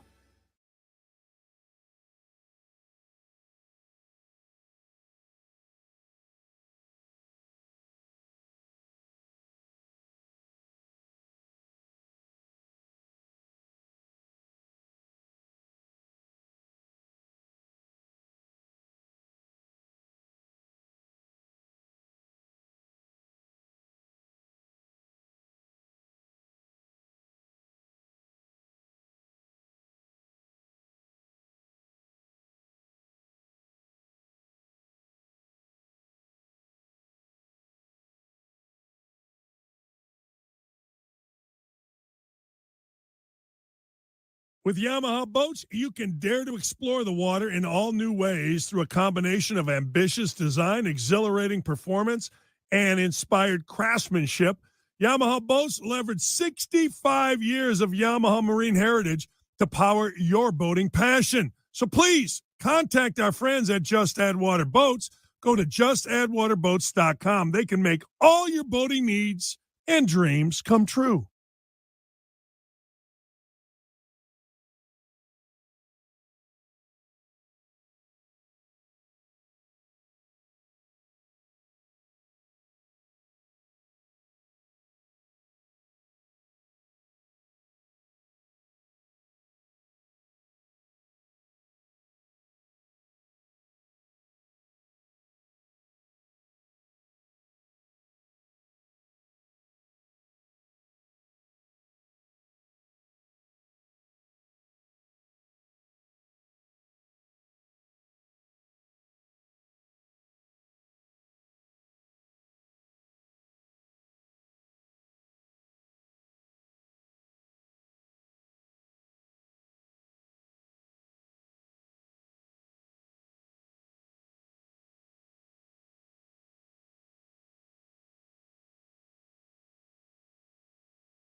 Welcome back to the Real Jonathan Smith Show on Indy Sports Ticket, 1430 AM and 99.5 HD2. The Real Jonathan Smith Show, wrapping up the 2-hour show for today. That's right. We're starting at 10, running until noon, and then the Dan Dawkins Show takes over from noon to 3. It's great sports radio. It's just great, not even just great sports radio. It's just great radio in general.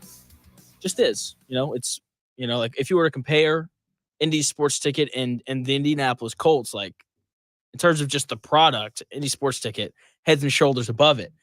And the Colts will hopefully trend in an upward direction. I would say that, going back 2 years ago to last year, that they progressed forward. They're Gardner Minshew making a good throw away from probably making the playoffs.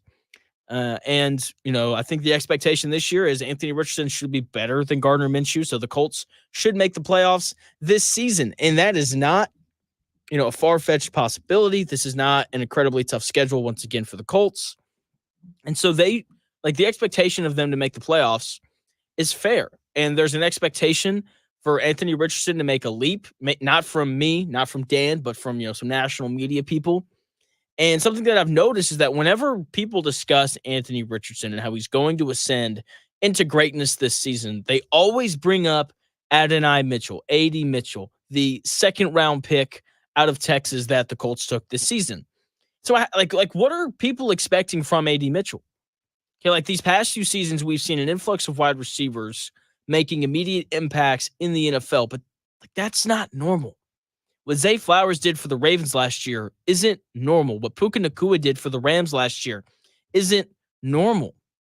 Okay, like going back to 2020, that's the year that we started seeing these rookies come in and play wide receiver and have impacts immediately. That was the Justin Jefferson year where he was, pretty great, right? And then in 2021, following the Justin Jefferson season, Jamar Chase had an outstanding rookie campaign. And then 2022 for the Jets, it was Garrett Wilson. And last year, Puka Nacua and Zay Flowers really stood out. And when you look at the best rookie receiving seasons ever, you see all the players that I just mentioned, and then a bunch of players not from recent history. Like the next closest guys, or at least the guys most recently, besides the guys that I just named, are guys like Odell Beckham Jr. in 2014, Amari Cooper in 2015, Michael Thomas in 2016. All three of those players came into the league around a decade ago, right? So they come in the league about a decade ago, and then we go, several years without seeing like legitimate, impactful rookie receivers. That is the norm, right? But because over these past 3 seasons, we've had some rookie receivers that stand out, people are now more expectant of rookie receivers to come in and show up and make an immediate impact. And that's just not realistic. The history of the NFL shows us that rookie receivers aren't usually super impactful. And when we remember that, and we also keep in mind that A.D. Mitchell was the 11th receiver off the board, then how in the world can these national media people and local media people expect for A.D. Mitchell, a guy who we haven't even seen catch a ball yet in the NFL, how can they expect for him to be part of why Anthony Richardson is going to be better? That just seems like an unfair standard to hold A.D. Mitchell to. If this was Marvin Harrison Jr., Malik Neighbors or Romo Dunze, then I'd be much more willing to get behind that idea of a rookie receiver coming in and providing an immediate impact to help elevate a young quarterback in Anthony Richardson. A.D. Mitchell, though, isn't one of those guys. He was never in conversation to be one of those guys. Okay, like there's a reason why he was the 11th receiver taken off the board. Okay, if he was a guy who was potentially going to come in and make an immediate impact, then guess what? He wouldn't have lasted till the second round. He wouldn't have. And so I think that expectations for A.D. Mitchell are too high. If you think he's going to be part of the reason why Anthony Richardson becomes a much better quarterback, I think that's no. Like it's not going to be it. Most rookie receivers come into the NFL and they struggle. I think A.D. Mitchell is going to end up being a good receiver for the Colts, but I don't think he's going to come in and have some record-breaking, elite top-tier rookie season. I think he's going to struggle for the first quarter of the year. Okay, and then after week 4 or 5, we'll start to see him progress. Okay, and part of that is because the Colts play good defenses to open the season. They play the Texans in week 1, led by D'Amico Ryans. They've got a couple good corners. Then they play the Packers, who are going to be good defensively again. And then they play the Bears, who are sneaky good defensively, figured it out later in the year when they added a pass rusher at the trade deadline. The Steelers are the Steelers. It's Mike Tomlin. They're going to play good defense. All 4 of those teams are going to, at a minimum, be good defensively. I don't expect him to come in week 1 and drastically change this Colts offense. I expect for A.D. Mitchell to start out slow, and then if he's the prospect that everybody tells me that he is, then he'll figure it out as the year progresses. Okay, and I was trying to figure out like what terms to kind of put this in, and fantasy football came to mind. I used to play fantasy football. I used to be in like two or three leagues a year, and then I was like, no, can't do this anymore. Fantasy football's dumb for several different reasons. If I have time at the end of this, then I'll highlight them for you. So like if I was playing fantasy football this year, I wouldn't draft A.D. Mitchell. I'd let someone else draft him. And then, after 4 or 5 games, when A.D. Mitchell struggles and isn't great, he'll get waived. And then after he gets waived, you go to the waiver wire, and you pick him up. That is what I would do. Like, because I don't think that things click for him until later in the year. Because anytime you do something new, or anytime you do something at a higher level, there's an adjustment period. And when you're playing in the NFL, you're playing wide receiver, like the routes are different, the schemes are different, the defenses play you differently. Like college teams don't play a lot of man-to-man unless you're, Alabama or Georgia, because most teams just don't have the talent to line up across these electric wide receivers and play man-to-man. But in the NFL, Like, these are the best defensive backs in the world. They have the talent to actually play man-to-man defense. And so, like, you have to adjust to that. And, the route concepts are different. And there's a new quarterback. And there's just a lot of newness for receivers when they enter the NFL. And then you pair that with the fact that, Anthony Richardson's barely played. He threw 84 balls last year.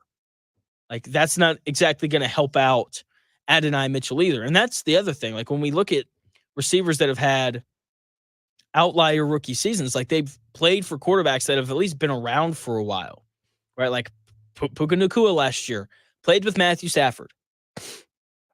Zay Flowers last year played with Lamar Jackson.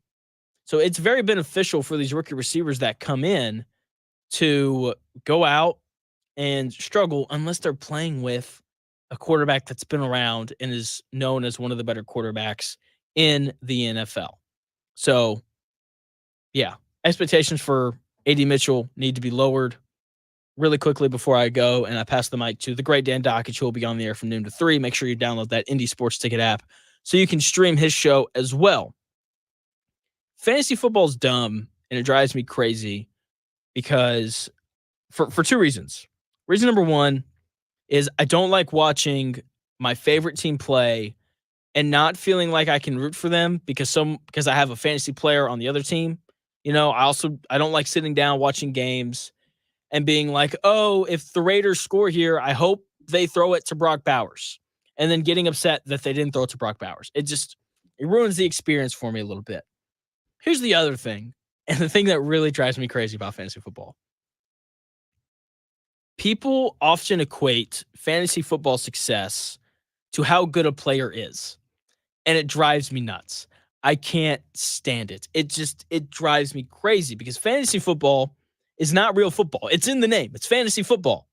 And when you play fantasy football, it's, like, running backs are really important and quarterbacks aren't as important and all those different types of things. And, like, if you have Kirk Cousins as your fantasy quarterback and that's the only way that you track his season, you would think that Kirk Cousins is really good because he puts up numbers in garbage time, which helps your fantasy team. Even though if you watch Kirk Cousins, you would know that he's, an above average quarterback at best. I think that's the best example for it. So people will take fantasy football stats and, like, try and use them in real world football arguments that are just wrong. And it drives me crazy. I can't stand it. I've had too many conversations with too many people where they're like, oh, but he's great in fantasy. I'm like, I don't care about fantasy. We're talking about the real world here. So it bothers me. I don't like it for those two reasons. Maybe that's ridiculous, but whatever. Fantasy football I get it. People like it. Sportsbooks make a lot of money on it. Yeah. So fantasy football, just not my thing.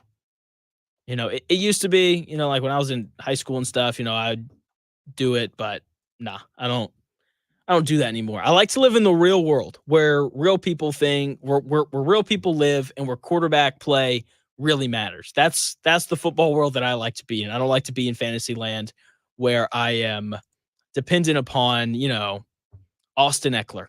I'd rather be dependent upon Mahomes or somebody like that. So, yeah, that's why I don't like fantasy football. So, can't stand it. I will say fantasy football names are fun to track. Just saying. So, all right. That's going to do it for the Real Jonathan Smith Show. I'll be back tomorrow from 10 to noon. That's right. The show's 2 hours long now. Make sure you subscribe to the YouTube channel. Follow us on Twitter at Ticket1430 if you want to continue to tune in to the live streams. Or, if you just want to listen to my voice, you can also download that Indie Sports Ticket app and then leave that app on from noon to 3 so you can listen to the Dan Dockett Show, which is coming up next here in about 4.5 minutes. Thank you for listening to the show. I'll be back on the air tomorrow from 10 to noon.